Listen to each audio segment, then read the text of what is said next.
प्यारे साथियों नमस्कार। आप सभी को स्वागत है हमारे प्यारे सा platform study hub BSc classes में। प्यारे साथियों, आज के इस वीडियो में हम लोग बात करने वाले हैं बीएससी सेकेंड सेमेस्टर जियोलॉजी के टॉप 50 इम्पोर्टेंट एमसीक्यू के बारे में, है ना। हम लोग इस वीडियो में 50 एमसीक्यू करेंगे, है ना, जियोलॉजी का, जो कि बहुत ही इम्पोर्टेंट रहने वाला है ना, जो एग्ज़ाम हॉल में ज़्यादातर ये सवाल पूछे जाते हैं ना। तो इसीलिए इस जो 50 एमसीक्यू अभी हम लोगों को करवाएंगे, इसको अच्छी तरीके से प्रिपरेशन कीजिएगा, क्योंकि यह जितने भी एमसीक्यू के हैं सारे एग्जाम में आने के संभावित प्रश्न है ना, संभावित एमसीक्यू है, इसीलिए अच्छी तरीके से इसको प्रिपरेशन कीजिएगा। ठीक है, तो चलिए एक एक करके सारे एमसीक्यू को हम लोग देखते हैं। सबसे पहले हमारा क्वेश्चन है, सबसे पहले हमारा एमसीक्यू है कि कार्बोहाइड्रेट की मूल इकाई क्या है। हम हिंदी इंग्लिश दोनों लेके चलेंगे, ठीक है ना। इंग्लिश में भी दिया गया, हिंदी में दिया गया है, तो जिसको इंग्लिश में देखना है इंग्लिश में अपना देख लेंगे, है ना। तो सबसे पहला क्वेश्चन है कि मोनोमर ऑफ कार्बोहाइड्रेट यानी कार्बोहाइड्रेट की मूल इकाई क्या होती है भाई। तो कार्बोहाइड्रेट की मूल इकाई जो होती है वो होती है मोनोसेकेराइड होती है ना। तो मोनोसेकेराइड होती है। ठीक है। दूसरा क्वेश्चन कहता है प्रोटीन किससे बना होता है ना। प्रोटीन किससे बना होता है। तो प्रोटीन जो होता है वो अमीनो अम्ल से बना होता है, जिसको इंग्लिश में हम लोग एमिनो एसिड्स बोलते हैं, है ना।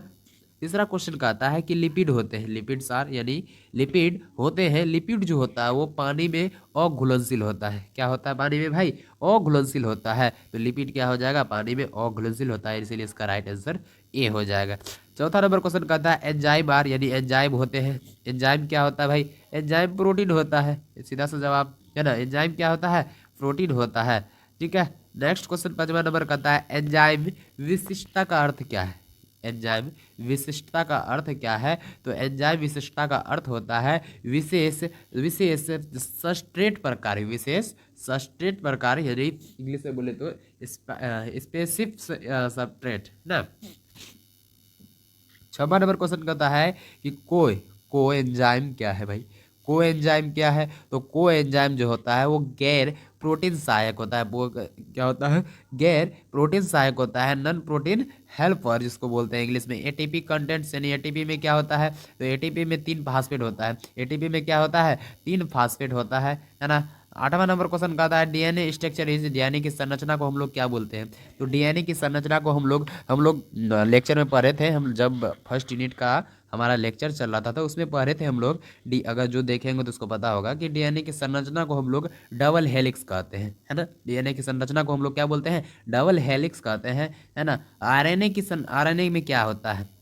अब नंबर क्वेश्चन का आता है कि आरएनए में क्या होता है। आरएनए कंटेंट्स यानी आरएनए में जो होता है यूरेसिल होता है। एनए में क्या होता है? आरएनए में क्या होता है भाई? आरएनए में यूरेसिल होता है। 10वां नंबर क्वेश्चन का आता है कि विटामिन ए हेल्प्स इन यानी विटामिन ए मदद करता है। विटामिन ए जो होता है किस में मदद करता है? तो विजन में करता है यानी दृष्टि में करता है। ए नंबर आपका राइट आंसर हो जाएगा।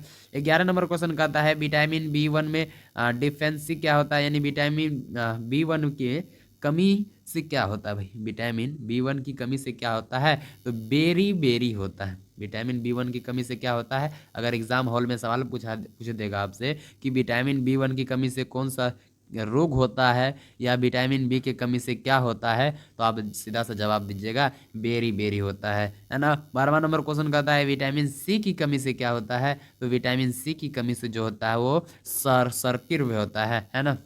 उसके बाद है विटामिन डी डिफेंस यानी विटामिन डी की कमी से क्या होगा भाई?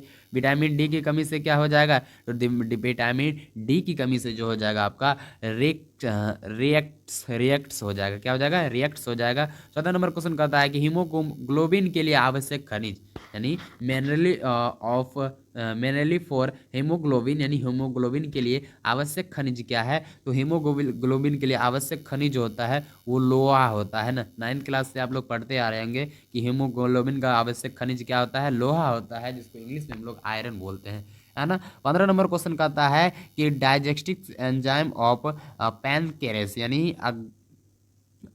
अग्राशय का पाचन एंजाइम को हम लोग क्या बोलेंगे, तो ट्रिप्सिन बोलेंगे, है ना। 16 नंबर क्वेश्चन करता है लार्जेस्ट ग्लैंड यानी सबसे ग्रंथि क्या होती है शरीर के, आप लोग ये 10th में भी पढ़ेंगे और 9th में भी पढ़ेंगे आप लोग कि शरीर की सबसे बड़ी ग्रंथि कौन सी होती है, तो शरीर की सबसे बड़ी ग्रंथि को हम लोग यकृत बोलते हैं, यानी सबसे बड़ी ग्रंथि क्या हो जाएगा, यकृत, जिसको इंग्लिश में हम लोग लीवर बोलते हैं, है ना।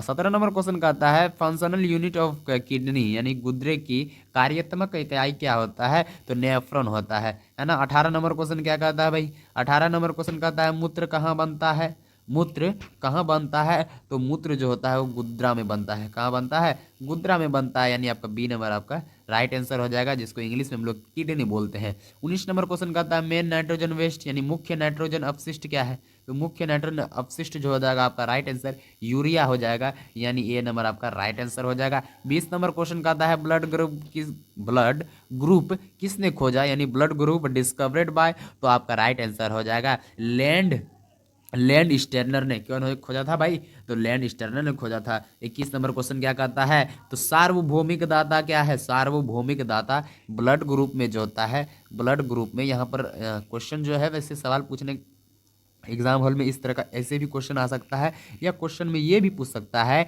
कि ब्लड ग्रुप में यानी खून में, ब्लड या रक्त, ब्लड को हिंदी में हम लोग रक्त भी बोलते हैं, घरेलू शब्द में लोग खून भी बोल सकते हैं, है ना। तो ब्लड ग्रुप में जो होता है वो सर्वदाता समूह कौन सा होता है, सर्वदाता क्या होता है, यानी बोल रहा है कि सार्वभौमिक दाता क्या हो जाएगा, यानी कहने का मतलब वो कौन सा ब्लड ग्रुप है जो सभी को डोनेट करेगा ब्लड, है ना। जैसे कि आप लोग 9th से ही पढ़ते आ रहे होंगे कि ओ समूह जो होता है, ओ ग्रुप जो होता है, ओ ग्रुप ब्लड जो होता है वो सभी को ब्लड दे सकता है ना, वो सभी को देगा, ए ग्रुप वाला को भी देगा, बी वाला को भी देगा, ए बी पॉजिटिव वाला को भी देगा, सभी को ये अपना ब्लड दे सकता है जिसका ओ ग्रुप है ना। ये क्या है, सार्वभौमिक दाता है, इसीलिए आपका राइट आंसर डी हो जाएगा। 22 नंबर क्वेश्चन करता है कि सार्वभौमिक प्राप्त करता क्या है भाई, तो सार्वभौमिक प्राप्त करता हो जाएगा आपका ए बी हो जाएगा, है ना। तो हाँ, 23 नंबर क्वेश्चन करता है आरबीसी का जीवन काल कितना होता है, आरबीसी किसको बोलते हैं, आरबीसी किसको बोलते हैं, हम लोग लेक्चर में पढ़े भी थे। आरबीसी को रेड रेड ब्लड, आरबीसी का फुल फॉर्म क्या होता है, रेड ब्लड सेल बोलते हैं, यानी बोल रहा है रेड ब्लड सेल का जो होता है वो जीवन काल कितना होता है, तो रेड ब्लड सेल का जो जीवन काल होता है वो 120 दिन होता है, कितना भाई होता है, 120 दिन का होता है, इसीलिए आपका राइट आंसर 120 दिन हो जाएगा। और उसके बाद है 24 नंबर क्वेश्चन, डब्ल्यूबीसी का कार्य क्या होता है, डब्ल्यूबीसी का फुल फॉर्म क्या होता है, तो आप लोग को पढ़ाए भी थे, आप लोग 10th 9th 11th 12th में भी पढ़े होंगे कि डब्ल्यूबीसी का कार्य जो होता है भाई, डब्ल्यूबीसी का कार्य को तो हम लोग प्रतिरक्षा बोलेंगे ही, लेकिन डब्ल्यूबीसी का फुल फॉर्म क्या होगा, तो वाइट ब्लड सेल बोलते हैं, डब्ल्यूसी का फुल फॉर्म क्या हो जाएगा, white blood cell. 25 number question कहता है प्लेटलेट्स का कार्य क्या होता है, प्लेटलेट्स का कार्य क्या हो जाएगा, तो थक्का बनाना। 26 नंबर क्वेश्चन क्या कहता है हृदय ध्वनि को हम लोग क्या बोलेंगे, लब डब। 27 नंबर क्वेश्चन कहता है मनुष्य की हृदय में कितने कक्ष होते हैं, हाउ मेनी हार्ट चैम्बर्स, यानी मनुष्य के हृदय में जो कितने कक्ष होगा भाई, तो 4 कक्ष हो जाएगा, 4 भाई 4 कक्ष हो जाएगा, ठीक है। देखो भाई यहाँ पर एक चीज़ यहाँ पर आप लोग ध्यान में रखना, ये 9th 10th, ये आपका 9th 10th 11th 12th नहीं है जो आपको सीधा से सवाल मतलब क्वेश्चन पूछेगा सीधा से कि इसका क्या होगा, तो आपको इसमें जो है आप लोग जो ग्रेजुएशन कर रहे हैं, यूजी कर रहे हैं, अनग्रेजुएट में लिए हो अगर जियोलॉजी, तो भाई यहाँ पर आपको सवाल घुमा फिरा के पूछेगा। जैसे क्या बोला कि जैसे यहाँ पर आप क्वेश्चन देख सकते हो, क्या बोला यहाँ पर ध्वनि है, हृदय ध्वनि है, आपको इसमें ऑप्शन भी देखना पड़ेगा, क्वेश्चन भी देखना पड़ेगा, उसके अनुसार जवाब देना गया। 9th 10th नहीं है जो सीधा सा जवाब दे दे, क्वेश्चन रहेगा कि हाँ बताओ कि विज्ञान किसे कहते हैं, ये सब नहीं पूछेगा ऐसे करके, है ना, तो थोड़ा घुमा फिरा के पूछेगा। चलो अब देखते हैं हम लोग 31 नंबर क्वेश्चन क्या करता है। सबसे पहले 30 नंबर क्वेश्चन नहीं किए है ना, 29 नंबर भी नहीं किए हैं, 28 नंबर से चलिए 28 नंबर से। 28 नंबर क्वेश्चन कहता है ऑक्सीजन युक्त रक्त से ले जाने वाली रक्त वाहिका को हम लोग क्या बोलेंगे, तो धमनी बोलेंगे, है ना। 29 नंबर क्वेश्चन कहता है श्वसन में क्या शामिल है, श्वसन में क्या शामिल है, तो श्वसन में जो होता है श्वास और प्रश्वास शामिल होता है। 30 नंबर क्वेश्चन कहता है कि फेफड़ा में क्या होता है, तो फेफड़ा में जो होता है आपका वो एल्वियोवेली होता है, एल्वियोली होता है। 31 नंबर क्वेश्चन कहता है गैसों का आदान प्रदान को हम लोग क्या बोलेंगे, तो गैसों का आदान प्रदान को एल्वियोली बोलेंगे, है ना। 32 नंबर क्वेश्चन कहता है कि हार्मोन होते हैं, हार्मोन होते हैं, तो हार्मोन जो होता है वो रासायनिक संदेश वाहक होता है। 33 नंबर क्वेश्चन कहता है कि पिट्यूटरी ग्रंथि, पिट्यूटरी ग्रंथि जो होता है वो कौन सा ग्रंथि होता है, तो मुख्य ग्रंथि होता है, ठीक है। 34 नंबर क्वेश्चन का आता है कि थायरोक्सिन के लिए क्या आवश्यक है भाई, तो थायरोक्सिन के लिए आयोडीन आवश्यक है। उसका 35 नंबर क्वेश्चन का आता है कि इंसुलिन का नियंत्रण करता है, इंसुलिन का नियंत्रण कौन करता है, तो इंसुलिन का नियंत्रण जो होगा ब्लड शुगर करता है ना। 36 नंबर क्वेश्चन कहता है डायबिटीज किसे होती है, डायबिटीज किससे होता है, तो डायबिटीज किससे होती है, सॉरी डायबिटीज किससे होती है, तो डायबिटीज जो होता है आपका, अगर इंसुलिन का कमी हो गया तो आपको डायबिटीज हो जाएगा। 37 नंबर क्वेश्चन कहता है तंत्रिका तंत्र की इकाई को हम लोग क्या बोलेंगे, तो न्यूरॉन बोलेंगे। 38 नंबर क्वेश्चन कहता है मस्तिष्क का सबसे बड़ा भाग है, मस्तिष्क का सबसे बड़ा भाग जो होता है सेरिबेरम होता है। 39 नंबर क्वेश्चन कहता है संतुलन किससे नियंत्रित होता है, तो संतुलन किससे नियंत्रित होता है, तो सेरिबेलम से नियंत्रित नियंत्रित होता है।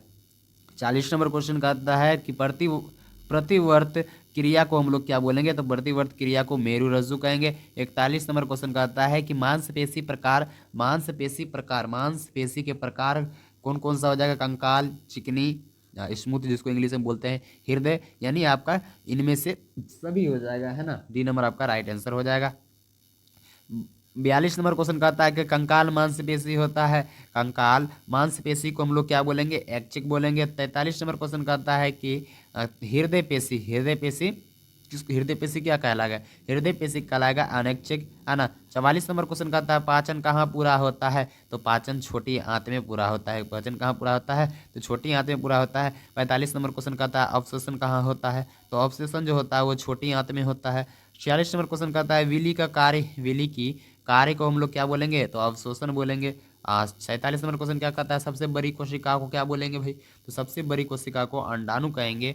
48 नंबर क्वेश्चन कहता है सबसे छोटी कोशिका को क्या बोलेंगे, सबसे बड़ी कोशिका को अंडाणु और सबसे छोटी कोशिका को शुक्राणु कहेंगे, है ना। 49 नंबर क्वेश्चन कहता है शरीर में जल का प्रतिशत क्या होता है, शरीर में जो होता है जल का प्रतिशत क्या होता है, तो 60 से 70% होता है, क्या होता है, 60 से 70% होता है, ठीक है।